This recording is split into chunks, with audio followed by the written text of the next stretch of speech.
പ്രിയമുള്ള എല്ലാ പ്രേക്ഷകർക്കും ഇന്നത്തെ തിരുവചന സന്ദേശത്തിലേക്ക് സ്നേഹപൂർവ്വം സ്വാഗതം ചെയ്യുന്നു. അല്പസമയം നമ്മൾ ദൈവത്തിൻ്റെ വചനത്തിൽ നിന്ന് ചിന്തിക്കുന്നതാണ്. നിങ്ങൾ എവിടെയായിരുന്നാലും എന്ത് ജോലിയിൽ ഏർപ്പെട്ടാലും ഒരല്പസമയം ചിലവഴിക്കുമെങ്കിൽ ദൈവം നിങ്ങളോട് സംസാരിക്കാൻ ആഗ്രഹിക്കുന്ന വലിയ സ്നേഹ സന്ദേശം നിങ്ങൾക്ക് ഗ്രഹിക്കാനാവും. ഈ കരുണയ്ക്ക് ഞാൻ യോഗ്യനല്ല എന്നുള്ളതാണ് ഈ പ്രാവശ്യത്തെ നമ്മുടെ വിഷയം. അതിലാദ്യം നമ്മൾ ചിന്തിക്കുന്നത് WWV ഇഫക്റ്റ്. ഈ പേര് കേൾക്കുമ്പോൾ നിങ്ങൾക്ക് അല്പം കൗതുകം തോന്നിയേക്കാം. എന്താണ് WWV ഇഫക്റ്റ്? ഒരു പക്ഷേ WWW എന്നൊക്കെ ആയിരുന്നെങ്കിൽ നിങ്ങൾ വിചാരിക്കും വേൾഡ് വൈഡ് വെബ് എന്നൊക്കെ. എന്തായിരിക്കും ഇത് എന്ന് നിങ്ങൾ അല്പം ആശങ്കപ്പെടുന്നുണ്ടാവാം. നമുക്കതിനെക്കുറിച്ച് അല്പമായി ചിന്തിക്കാം. പലപ്പോഴും രണ്ട് വ്യക്തികൾ തമ്മിലുള്ള ആശയവിനിമയം നടക്കണമെങ്കിൽ, നമ്മൾ വർത്തമാനം പറയുമ്പോൾ ശരിയായ വർത്തമാനം പറയണമെങ്കിൽ നമ്മൾ ആളിൻ്റെ നേരെ നോക്കി സംസാരിക്കണം. അത് അയാൾക്ക് നന്നായിട്ട് കേൾക്കാൻ പറ്റണം. രണ്ടാമത്, ആളുകൾ നല്ല പോലെ കാര്യങ്ങൾ മനസ്സിലാക്കണമെന്നുണ്ടെങ്കിൽ അവർക്കത് കാണണം. ഓരോ കാര്യം കണ്ട് മനസ്സിലാക്കണം. ചെറിയ കുട്ടികളെയൊക്കെ പഠിപ്പിക്കുമ്പോൾ അങ്ങനെയാണ് സംഭവിക്കുക. അവർ കാണിച്ചു കൊണ്ട് പഠിക്കണം. അപ്പോൾ ടീച്ചർമാർ ഒച്ചത്തി പറയും, പിന്നെ പടം കാണിച്ചു കൊടുക്കും. പറ്റുമെങ്കിൽ അത് അവർക്ക് തൊട്ട് ഒന്ന് അനുഭവിക്കാൻ കഴിയുമെങ്കിൽ കുട്ടികൾ ഒരിക്കലും മറക്കില്ല. അങ്ങനെയാണ് ചെറിയ ക്ലാസ്സിലെ കുട്ടികളെയൊക്കെ അധ്യാപകർ പഠിപ്പിച്ചെടുക്കുക. അതായത് ഒരു കാര്യം നമുക്ക് ശരിക്കും മനസ്സിലാവുന്നുണ്ടെങ്കിൽ നമ്മളത് കാണണം, കേൾക്കണം, നമുക്ക് അനുഭവിക്കാൻ കഴിയണം. ഇതാണ് അടിസ്ഥാനപരമായ ഒരു തത്വമാണ് അത്. കേൾക്കുക, കാണുക, തൊട്ടറിയുക, അനുഭവിച്ചറിയുക എന്ന് പറയുന്നത്. പണ്ട് കാലത്ത് ചിത്രങ്ങൾ, നമ്മൾ എപ്പോഴെങ്കിലും ഓരോ ചിത്രങ്ങൾ കണ്ടിട്ടുണ്ടെങ്കിൽ ആ ചിത്രം ഇന്ന് പലതരത്തിൽ കാണാൻ പറ്റും. സാധാരണ ഒരു ചിത്രം കണ്ടാൽ നമ്മൾ ഇതൊരു ചിത്രമാണ് എന്ന് നമുക്ക് മനസ്സിലാക്കാൻ പറ്റും. പിന്നീട് ചിത്രങ്ങൾക്ക് ഒരു ദ്വിമാന ചിത്രങ്ങൾ ഉണ്ടായി, 2D ചിത്രങ്ങൾ എന്ന് പറയും. അത് കുറച്ചും കൂടെ ഒരു മിഴിവുണ്ട് ആ ചിത്രത്തിന്. ആ ചിത്രം കുറച്ചും കൂടെ റിയലായിട്ട് നമുക്ക് തോന്നും, യാഥാർത്ഥ്യമായിട്ട് നമുക്ക് തോന്നും, കാണാൻ നല്ല രസമായിരിക്കും. പിന്നീട് നമ്മൾ കണ്ടത് 3D ചിത്രങ്ങളാണ്, ദ്വിമാന ചിത്രങ്ങൾ എന്ന് പറയും. ദ്വിമാന ചിത്രത്തിൻ്റെ പ്രത്യേകത എന്താണെന്ന് ചോദിച്ചു കഴിഞ്ഞാൽ, നമ്മളത് കാണുവാണെങ്കിൽ കുറച്ചും കൂടെ ജീവൻ തുടിക്കുന്നത് പോലെ തോന്നും, കുറച്ചും കൂടെ റിയലായിട്ട് നമുക്ക് തോന്നും. ചിത്രങ്ങൾ ജീവനുള്ളതാണ് എന്ന് നമുക്ക് അനുഭവിക്കാൻ പറ്റും. അതാണ് 3D ചിത്രങ്ങളുടെ പ്രത്യേകത. ഇപ്പോൾ 4D ചിത്രങ്ങൾ വന്നിട്ടുണ്ട്. അതെന്താണെന്ന് ചോദിച്ചു കഴിഞ്ഞാൽ, കാണാൻ മാത്രമല്ല, കേൾക്കുക മാത്രമല്ല, കുറച്ചും കൂടെ അനുഭവം ചറിയാൻ സാധിക്കും. 3D ചിത്രങ്ങളാണെങ്കിൽ ആ ചിത്രത്തിൽ നിന്ന് ആ വ്യക്തി അല്ലെങ്കിൽ ആ ചിത്രത്തിലുള്ള കാര്യം കുറച്ചും കൂടെ മുന്നിലേക്ക് ഇറങ്ങി വരുന്നു, നമുക്ക് നേരെ വരുന്നതായി നമുക്ക് തോന്നും. അതാണ് അതിൻ്റെ ആസ്വാദനത്തിൻ്റെ ഏറ്റവും അടുത്ത തലം എന്ന് പറയുന്നത്. ആ ഒരു ചിത്രം വെച്ച് ആ ചിത്രത്തിൽ നിന്നൊരു പുലി ഇങ്ങനെ ഇറങ്ങി വരുന്നത് പോലെ, നമുക്ക് നേരെ വരുന്നത് പോലെ നമുക്ക് തോന്നും. എന്തിനാണ് ഇങ്ങനെയുള്ള ചിത്രങ്ങൾ ഉണ്ടാക്കുന്നത് എന്ന് ചോദിച്ചു കഴിഞ്ഞാൽ, നമ്മളുടെ ദൃശ്യാനുഭവം കൂടുതൽ എക്സ്പീരിയൻസ് ചെയ്യാൻ കഴിയണം, നമുക്ക് അനുഭവിച്ചറിയാൻ കഴിയണം. അതിനാണ് ഇത്തരം ചിത്രങ്ങൾ, സാങ്കേതിക വിദ്യകൾ ഉപയോഗിക്കുന്നത്. നമ്മൾ കാണുന്നതൊക്കെ നമുക്ക് യാഥാർത്ഥ്യമാണ്, റിയലാണ് എന്ന് നമുക്ക് തോന്നണം. അതിനു വേണ്ടിയിട്ടാണ് ഈ 3D ചിത്രങ്ങൾ ഉപയോഗിക്കുന്നത്.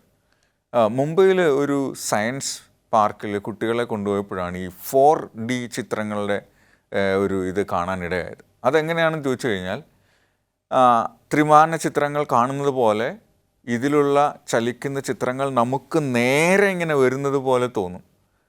ഒരു ട്രെയിനിൽ യാത്ര ചെയ്ത് പോയാൽ അതിനകത്ത് നമ്മൾ റിയലായിട്ട് യാത്ര ചെയ്യുന്നത് പോലെയാണ് തോന്നുക.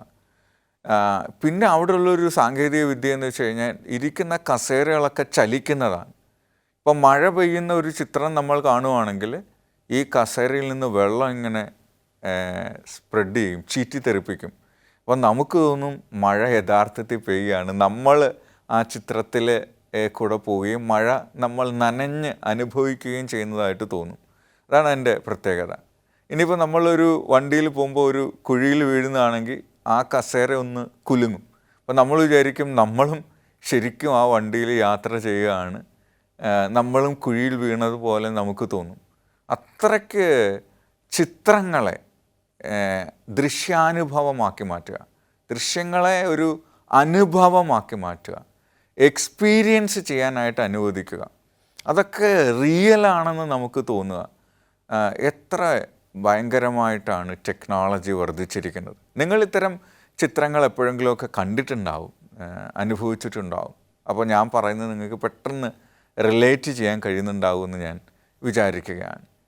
ഇതേപോലെയാണ് ദൈവം നമ്മളോട് സംസാരിക്കുന്നതും ഇങ്ങനെയാണ്. പലപ്പോഴും ദൈവത്തെക്കുറിച്ച്, നമ്മൾ വിശ്വസിക്കുന്ന കാര്യങ്ങളെക്കുറിച്ച് നമുക്കൊരു ജീവിത അനുഭവമില്ല. അതൊരു യാഥാർത്ഥ്യമാണെന്ന് നമുക്ക് തോന്നുന്നില്ല.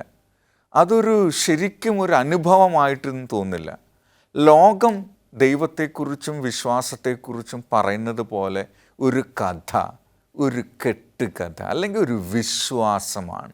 അങ്ങനെയാണ് നമ്മൾ ചിന്തിക്കുന്നത്. ഒക്കെ ഒരു വിശ്വാസമല്ലേ. നമ്മൾ ഈ ലോകത്ത് ജീവിക്കുമ്പോൾ നമുക്ക് വിശ്വാസമൊക്കെ വേണം, അത് അത്യാവശ്യം നല്ലതാണ്. അതുകൊണ്ട് നമ്മൾ ഈ വിശ്വാസത്തിലായിരിക്കുന്നു എന്നുള്ളതാണ്. പക്ഷേ ഈ വിശ്വാസങ്ങൾ അല്ലെങ്കിൽ ഈ വിശ്വാസം നമ്മുടെ ജീവിതത്തിലെ ഒരു അനുഭവമായി നമുക്ക് തോന്നുന്നില്ല. അതാണ് യഥാർത്ഥത്തിൽ നമുക്ക് മനസ്സിലാക്കാൻ കഴിയാത്തത്. ദൈവത്തെ, വിശ്വാസത്തെ റിയലായിട്ട് നമുക്ക് തോന്നാത്തത് അതുകൊണ്ടാണ്. അപ്പോൾ യഥാർത്ഥത്തിൽ അതിന് കമ്മ്യൂണിക്കേഷൻ്റെ ഈ 3 രീതികളും ദൈവം ഉപയോഗിക്കുന്നുണ്ട്. ദൈവം നമ്മളോട് നേരിട്ട് സംസാരിച്ചു. യേശു നമ്മളോട് നേരിട്ട് സംസാരിച്ചു. കർത്താവായ യേശു ക്രിസ്തു സ്വർഗത്തിൻ്റെ മഹിമകളെല്ലാം വെടിഞ്ഞ് ഭൂമിയിലേക്ക് മനുഷ്യനായി ഇറങ്ങി വന്ന് നമ്മുടെ ഇടയിൽ ജീവിച്ച് നമ്മളോട് സംസാരിച്ച്, അതുകൊണ്ടാണ് സുവിശേഷം എഴുതിയ ആളുകൾ പറയുന്നത്, ഞങ്ങൾ കണ്ടതും കേട്ടതും തൊട്ടറിഞ്ഞതുമായതിനെ ഞങ്ങൾ എഴുതിയിരിക്കുന്നു. ഞങ്ങൾ കണ്ടത്, കേട്ടത്, തൊട്ടറിഞ്ഞത്. സുവിശേഷം എഴുതിയ ആളുകൾ മത്തായിയും മർക്കോസും ലൂക്കോസും യോഹന്നാനും യേശുവിൻ്റെ സമകാലീനരായി ജീവിച്ചവരാണ്. അവർ യേശുവിനെ കേട്ടറിഞ്ഞിട്ടുണ്ട്, അവർ യേശുവിനെ കണ്ടറിഞ്ഞിട്ടുണ്ട്, അവരുടെ ജീവിതത്തിൽ യേശുവിനെ അനുഭവിച്ചറിഞ്ഞിട്ടുണ്ട്. അതുകൊണ്ട് അവരുടെ സാക്ഷിമൊഴികൾ യഥാർത്ഥത്തിൽ യാഥാർത്ഥ്യമാണ്. യേശു നമ്മളോട് അവൻ്റെ ശബ്ദത്തിൽ നമ്മളോട് സംസാരിച്ചു. അതാണ് ഒന്നാമത്തെ W, വേർഡ്, വചനം. കർത്താവ് നമ്മളോട് നേരിട്ട് സംസാരിച്ചു. അത് വലിയൊരു അനുഭവമാണ്, യേശു നമ്മളോട് നേരിട്ട് സംസാരിക്കുക. രണ്ടാമത്, കർത്താവ് നമ്മളോട് റിട്ടൺ ഫോമിൽ സംസാരിച്ചു. അതാണ് തിരുവചനം. രണ്ടാമത്തെ W, റിട്ടൺ ഫോം. കർത്താവായ യേശു ക്രിസ്തു തിരുവെഴുത്തുകളിലൂടെ, ബൈബിളിലൂടെ ദൈവം ആരാണ്, ദൈവം എന്താണ്, ദൈവം എങ്ങനെയാണ് മനുഷ്യരോട് ഇടപഴകുന്നത്, ദൈവം എങ്ങനെയാണ് നമ്മളോട് സംസാരിക്കുന്നത് എന്ന് നമുക്ക് തിരിച്ചറിയാൻ വേണ്ടി വേദപുസ്തകത്തിലൂടെ ദൈവം നമുക്ക് സ്വയം വെളിപ്പെടുത്തി തന്നു. അപ്പോൾ ആദ്യത്തെ W, കർത്താവ് നമ്മളോട് നേരിട്ട് പറഞ്ഞ വേർഡിനെ സൂചിപ്പിക്കുന്നു. രണ്ടാമത്തെ W, കർത്താവായ യേശു ക്രിസ്തു നമ്മളോട് തിരുവെഴുത്തുകളിലൂടെ, റിട്ടൺ ഫോമിലൂടെ നമ്മളോട് പറഞ്ഞിട്ടുള്ള കാര്യങ്ങൾ. ഇത് വായിക്കുമ്പോൾ, ദൈവത്തിൻ്റെ വചനം നമ്മൾ ശ്രദ്ധയോടെ വായിക്കുകയാണെങ്കിൽ അതിലെ ഓരോ വരികളും എന്നോട് സംസാരിക്കുന്നതാണ് എന്ന് ഉള്ള അർത്ഥത്തിൽ നമ്മളതിനെ കാണുകയാണെങ്കിൽ തീർച്ചയായിട്ടും ഈ എഴുതപ്പെട്ട വചനം നമ്മളോട് സംസാരിക്കുന്നത് നമുക്ക് തിരിച്ചറിയാൻ പറ്റും. അത്രയ്ക്ക് മനോഹരമാണ് ദൈവത്തിൻ്റെ വചനം എഴുതിയിരിക്കുന്നത്. അത്തരത്തിലാണ് അത് നമ്മുടെ ഒരു വലിയ അനുഭവമായി മാറും. അതാണ് റിട്ടൺ ഫോമിൽ എഴുതിയിരിക്കുന്ന ദൈവവചനം. രണ്ടാമത്, ഞാൻ പറഞ്ഞത് WWV. എന്താണ്? വി ഫോർ വിഷൻ, കാഴ്ചയാണ്. അതുകൊണ്ടാണ് കർത്താവായ യേശുക്രിസ്തു നേരിട്ട് ഭൂമിയിലേക്ക് വന്നത്. ഇന്ന് ലോകത്തിൻ്റെ പരക്കെയുള്ള വിശ്വാസമനുസരിച്ച് അവർ നേരിട്ട് കണ്ടെങ്കിൽ മാത്രമേ വിശ്വസിക്കുകയുള്ളൂ, അല്ലേ? നമ്മളൊരു കാര്യം കാണണമെങ്കിൽ നേരിട്ട് കാണണം. ഇപ്പം നമ്മുടെ ഒരു സുഹൃത്ത് വന്നിട്ട് പറയാണ്, ഞാനൊരു ലംബോർഗിനി കാറ് വാങ്ങിച്ചു. അങ്ങനെ പറഞ്ഞാൽ നമ്മൾ പറയും, നീ പറഞ്ഞതൊക്കെ ശരിയാണ്, പക്ഷേ ഞാൻ നിൻ്റെ വീട്ടിലേക്കൊന്ന് വരാം, ഒന്ന് കാണിച്ചു തന്നെ. ഞാനത് കണ്ടെങ്കിൽ മാത്രമേ എനിക്ക് വിശ്വസിക്കാൻ പറ്റുള്ളൂ. അത് മനുഷ്യ സഹജമാണ്, സ്വാഭാവികമാണ്. കണ്ടെങ്കിൽ മാത്രമേ നമുക്ക് വിശ്വസിക്കാൻ പറ്റുള്ളൂ. കാണണം. അത് നമ്മുടെ ഒരു കോണ്ടെക്സ്റ്റാണ്, നമ്മൾ ജീവിച്ചിരിക്കുന്ന മനുഷ്യൻ്റെ പ്രത്യേകതയാണ്, നമ്മുടെ തലമുറയുടെ പ്രത്യേകതയാണ്. നമ്മൾ കാണണം, നമുക്ക് കേൾക്കണം, നമുക്ക് അനുഭവിക്കാൻ കഴിയണം. എങ്കിൽ മാത്രമേ നമുക്ക് വിശ്വസിക്കാൻ തോന്നുകയുള്ളൂ. അതുകൊണ്ട് കർത്താവായ യേശുക്രിസ്തു ഈ ഭൂമിയിലേക്ക് വന്നു. അവൻ മനുഷ്യനായി ജീവിച്ചു, നമ്മുടെ ഇടയിൽ പാർത്തു. അവൻ കാൽവരി ക്രൂശിൽ നമുക്ക് വേണ്ടി മരിച്ചു. നോക്കൂ, കർത്താവ് നമ്മളോട് നേരിട്ട് സംസാരിച്ചു. കർത്താവ് തിരുവെഴുത്തിലൂടെ നമ്മളോട് സംസാരിച്ചു. അവൻ ഒരു കാഴ്ചയായി മാറി. നമുക്ക് കാണാൻ പറ്റുന്ന ഒരു റിയൽ അനുഭവമായിരുന്നു യേശുക്രിസ്തുവിൻ്റെ ജീവിതം. അതുകൊണ്ടാണ് റോമർക്കെഴുതിയ ലേഖനം 5-ാം അധ്യായം 8-ാം വാക്യം പറയുന്നത്, ക്രിസ്തുവോ നാം പാപികളായിരിക്കുമ്പോൾ തന്നെ നമുക്ക് വേണ്ടി മരിക്കയാൽ ദൈവം തനിക്ക് നമ്മോടുള്ള സ്നേഹത്തെ പ്രദർശിപ്പിച്ചിരിക്കുന്നു. ദൈവം നമ്മോടുള്ള സ്നേഹത്തെ പ്രദർശിപ്പിച്ചിരിക്കുന്നു. കിങ് ജെയിംസ് വേർഷൻ അതിന് ഉപയോഗിക്കുന്നത് ഡെമോൺസ്ട്രേറ്റ്, നടപ്പിലാക്കി കാണിക്കുക, തിരിച്ചറിയാൻ പാകത്തിന് യാഥാർത്ഥ്യമായി കാണിക്കുക. കർത്താവായ യേശുക്രിസ്തു ദൈവമാണെന്നും അവൻ മനുഷ്യനെ ജീവന് തുല്യം സ്നേഹിക്കുന്നു എന്നും, എൻ്റെ ജീവൻ കൊടുത്തിട്ടും ഞാൻ നിന്നെ സ്നേഹിക്കുന്നു, നിനക്ക് കിട്ടേണ്ടുന്ന ശിക്ഷ ഞാൻ ഏറ്റെടുത്തിരിക്കുന്നു, നിനക്കുണ്ടാവേണ്ടുന്ന നിത്യമരണം ഞാൻ ഏറ്റെടുത്തിട്ട് ആ മരണം നിനക്ക് മാറ്റിത്തന്നിരിക്കുന്നു, ഞാൻ ഇത്രമേൽ നിന്നെ സ്നേഹിക്കുന്നു. കൂട്ടുകാരനു വേണ്ടി ജീവനെ കൊടുക്കുന്ന സ്നേഹമാണ് ഞാൻ യാഥാർത്ഥ്യമാണ്. കാൽവരിക്കുന്നിൽ ദൈവം സ്നേഹിക്കുന്നു സ്നേഹിക്കുന്നു സ്നേഹിക്കുന്നു എന്ന് വെറുതെ പറഞ്ഞതല്ല, ഞാൻ നിങ്ങളെ ജീവനേക്കാൾ സ്നേഹിക്കുന്നു എന്ന് പറയുകയും അവൻ്റെ ജീവൻ കൊടുത്ത് നമുക്ക് കാണിച്ചു തന്നു. നോക്കൂ, കർത്താവായ യേശുക്രിസ്തുവിൻ്റെ മരണം നമുക്കൊരു വിഷ്വൽ ട്രീറ്റായിരുന്നു. എന്തിന്? ഇത്ര മാത്രം ഞാൻ നിങ്ങളെ സ്നേഹിക്കുന്നു എന്ന് കാണിക്കാൻ വേണ്ടി കർത്താവായ യേശുക്രിസ്തുവിൻ്റെ ജീവിതം തന്നെ ഒരു പ്രദർശനമാക്കി, ഒരു ഡെമോൺസ്ട്രേറ്റ് ചെയ്യുന്നു. ജീവിതം കൊണ്ട് സാക്ഷിയായി നമ്മുടെ മുന്നിലൂടെ അവൻ നടന്നുപോയി. അവൻ്റെ കാൽപാദങ്ങളിൽ മുള്ളുകൾ തറച്ചു. അവൻ വേച്ചു വേച്ചു വീണു. അവൻ്റെ കൈകളിൽ അവർ ആണികൾ അടിച്ചിറക്കി. മുൾക്കിരീടം അവൻ്റെ തലയിൽ വെച്ച് ആഴ്ന്ന് അടിച്ചു. അവൻ്റെ വിലാപിൽ അവനെ ചൂണ്ട കോർത്ത ചാട്ടവാറുകൊണ്ട് അടിച്ചു. ഓരോ വലിപ്പാടിലും ഇളകി വന്ന തൊലിയിലൂടെ ഊറി വന്ന ചോര നമുക്ക് മുന്നിലെ പ്രദർശനമായിരുന്നു, കാഴ്ചയായിരുന്നു. എന്നിട്ടോ അവന് അവസാന സമയത്ത് അവൻ്റെ വിലാപിലൂടെ കുന്തം കുത്തിയിറക്കി.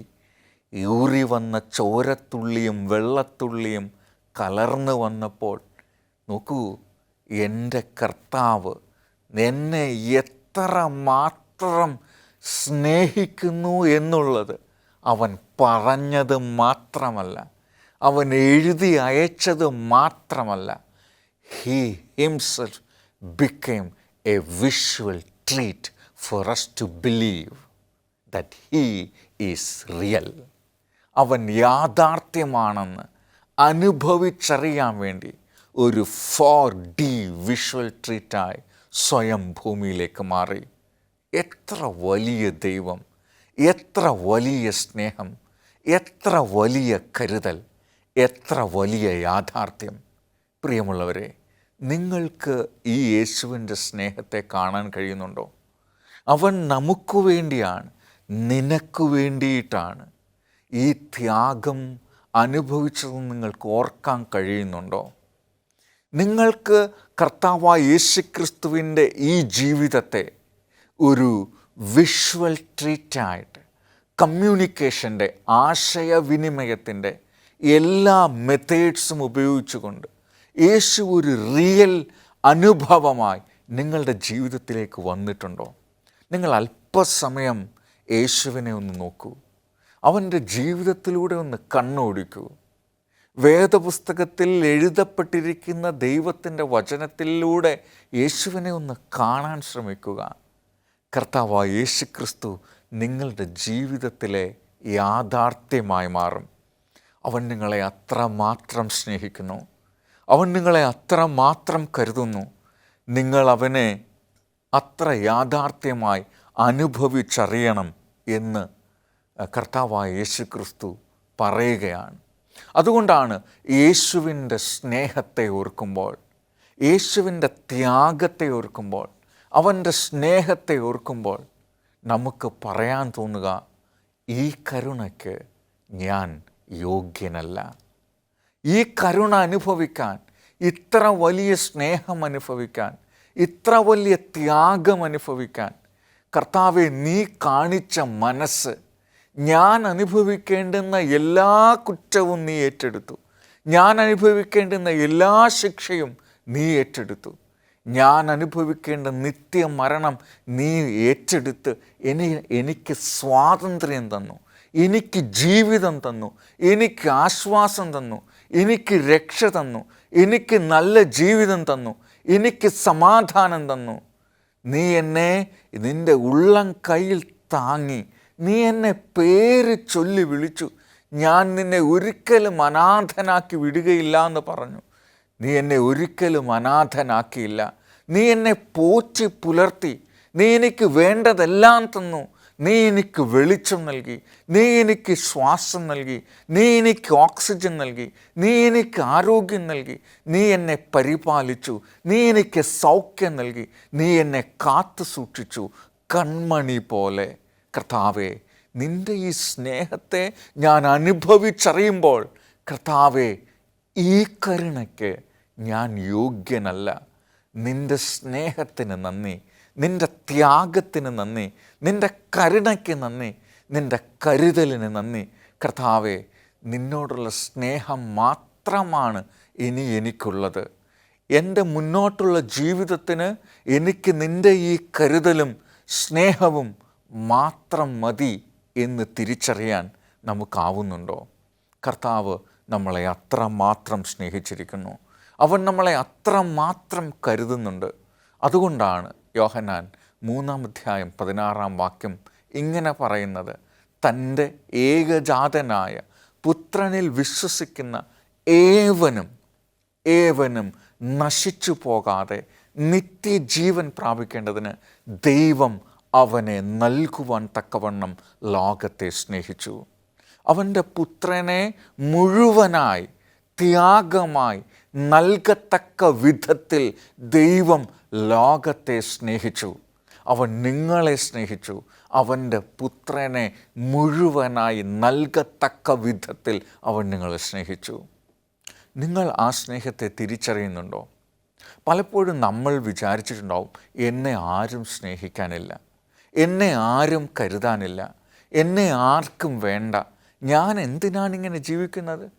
ഈ ഒരു പ്രയോജനവുമില്ല എൻ്റെ ജീവിതം കൊണ്ട്, ഇത്ര മാത്രം ഞാൻ നരകിച്ചു പോയിരിക്കുകയാണ്. എൻ്റെ മാതാപിതാക്കൾക്ക് എന്നോട് ഇഷ്ടമല്ല, എൻ്റെ കൂട്ടുകാർക്ക് എന്നോട് ഇഷ്ടമല്ല, അവരെന്നെ കളിയാക്കുന്നു, അവരെന്നെ ഒറ്റപ്പെടുത്തുന്നുണ്ട്. എന്തിനാ? എൻ്റെ ബന്ധുക്കൾക്ക് എന്നെ വേണ്ട, എൻ്റെ മക്കൾ പോലും എന്നെ ഉപേക്ഷിച്ചിരിക്കുന്നു, അവരെന്നെ കരുതുന്നില്ല, അവരെൻ്റെ വീട്ടിൽ വന്ന് സുഖമാണോ എന്ന് അന്വേഷിക്കുന്നില്ല. ഇങ്ങനെ ജീവിക്കുന്ന എത്രയോ മനുഷ്യരുണ്ട് ഈ ലോകത്ത്. അവരോട് കർത്താവ് പറയുന്നു, എൻ്റെ സ്നേഹം, എൻ്റെ ത്യാഗം ഞാൻ കുരിശിൽ കാണിച്ചു തന്നു. ഒരു വിഷ്വൽ ഇഫക്റ്റായിട്ട്. നീ നോക്കൂ, നിന്നെ സ്നേഹിച്ചത് കൊണ്ടാണ്, ഞാൻ നിന്നെ കരുതുന്നത് കൊണ്ടാണ്, നീ എനിക്ക് വിലപ്പെട്ട മകനായതുകൊണ്ടാണ്, നീ എനിക്ക് വിലപ്പെട്ട മകളായതുകൊണ്ടാണ്. നിന്നെ എനിക്ക് വേണമെങ്കിൽ ഈ ലോകത്തെ മുഴുവനായി നശിപ്പിച്ച് കളയാമായിരുന്നു, എന്നിട്ട് പുതിയ ഒന്നിനെ എനിക്ക് സൃഷ്ടിക്കാമായിരുന്നു. പക്ഷേ ഞാൻ നിന്നെ ഒരുപാട് സ്നേഹിക്കുന്നു.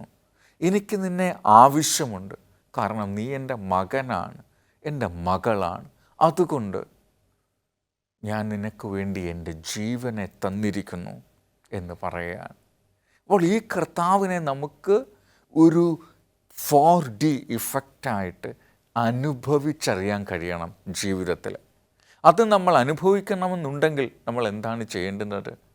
നമ്മൾ ചെയ്യേണ്ടുന്നത് കർത്താവായ യേശുവിനെക്കുറിച്ച് ഓർക്കുക, കർത്താവായ യേശുവിനെക്കുറിച്ച് ചിന്തിക്കുക, കർത്താവായ യേശുക്രിസ്തു കടന്നുപോയ അനുഭവങ്ങൾ സുവിശേഷങ്ങളിൽ നിന്ന് വായിക്കുക, അതിനെ നമ്മുടെ ഭാവനയിൽ കാണുക.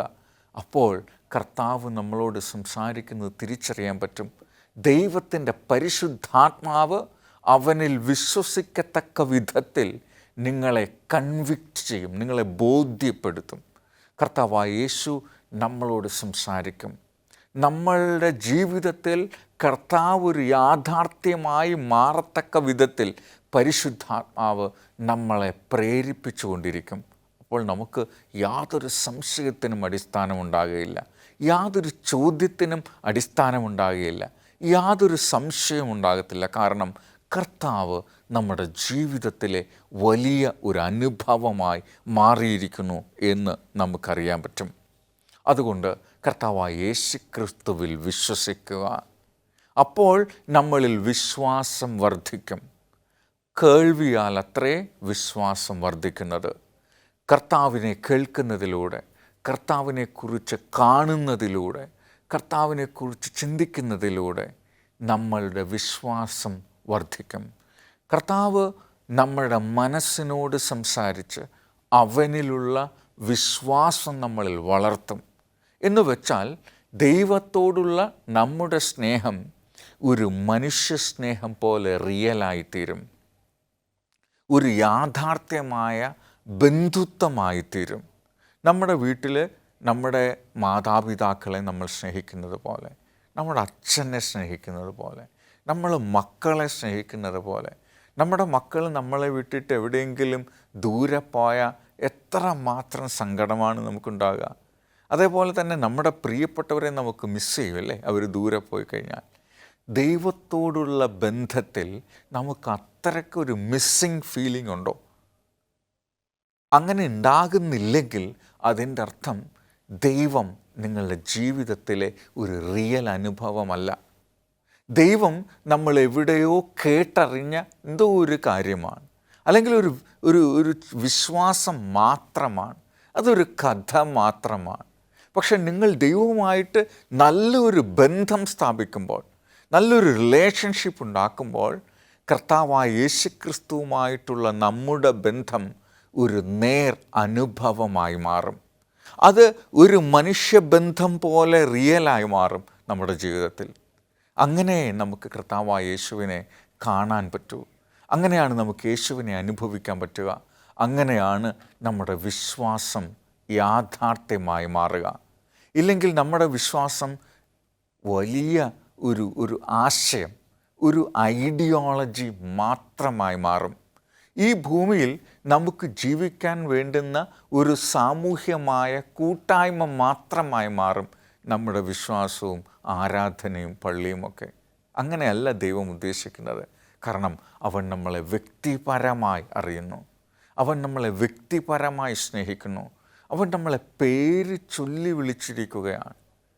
അങ്ങനെയുള്ള ഈ സ്നേഹം നിങ്ങളുടെ ജീവിതത്തിലെ ഒരു യാഥാർത്ഥ്യമായി മാറണമെന്നുണ്ടെങ്കിൽ കർത്താവായ യേശുക്രിസ്തുവിനെ, അവൻ്റെ സ്നേഹത്തെ നമ്മൾ ഒരു WWV ഇഫക്റ്റായി കാണണം.